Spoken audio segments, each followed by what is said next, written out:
Hello বন্ধুরা, কেমন আছেন সবাই? আশা করি সবাই অনেক অনেক ভালো আছেন। তো বন্ধুরা, আপনার ইমো অ্যাকাউন্ট কার কার ফোনে লগ ইন করা আছে তাই এখনই দেখে নিন। তো এই কাজটি কীভাবে করবেন তো সে বিষয়ে আলোচনা করবো আজকের এই ভিডিওতে। তো বেশি কথা না বলে চলেন ভিডিওটি শুরু করা যাক। তো এই জন্য সর্বপ্রথম আমাদের আসতে হবে ইমো অ্যাপে। তো আমরা ইমো অ্যাপে চলে আসবো। ইমো অ্যাপে চলে আসার পর আপনার উপরে প্রোফাইল মতো আইকন দেখতে পারবেন, তো এখানে ক্লিক করে দিবেন।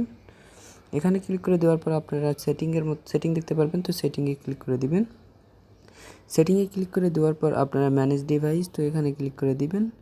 এখানে ক্লিক করে দেওয়ার পর আপনাদের যে ফোনে লগ ইন করা আছে সেটা উপরে দেখাবে এবং টিক মার্ক দেখাবে, এবং নিচে যেগুলো থাকবে সেগুলো অন্য ফোনে লগ ইন করা আছে, তো সেটা আপনি সহজে দেখতে পারবেন। কিন্তু এখন কথাটি হচ্ছে যে অন্য ফোনে লগ ইন আছে, তো আপনি মেসেজ তো সব দেখতেছে।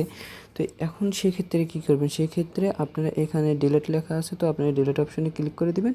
ডিলিট অপশনে ক্লিক করে দিয়ে উপরে ডিলিট দেখতে পারবেন, তো ডিলিট অপশনে ক্লিক করে দিবেন। ডিলিট অপশনে ক্লিক করে দেওয়া মাত্রই দেখেন এখান থেকে সে ইমো অন্য ফোন থেকে ডিভাইসটি মানে আর কি চলে গেল, মানে আমার এখান থেকে ডিভাইসটি ডিলিট হয়ে গেল, মানে তার ফোন থেকেও অটোমেটিক্যালি লগ আউট হয়ে গেছে। তো আজকে ভিডিও এ পর্যন্তই। যদি আমার ভিডিওটি ভালো লেগে থাকে তাহলে আমার চ্যানেলটিকে সাবস্ক্রাইব করবেন। এরকম নতুন নতুন ভিডিও আপনাদের মাঝে নিয়ে আসবো। তো ভালো থাকুন, সুস্থ থাকুন, আল্লাহ হাফেজ।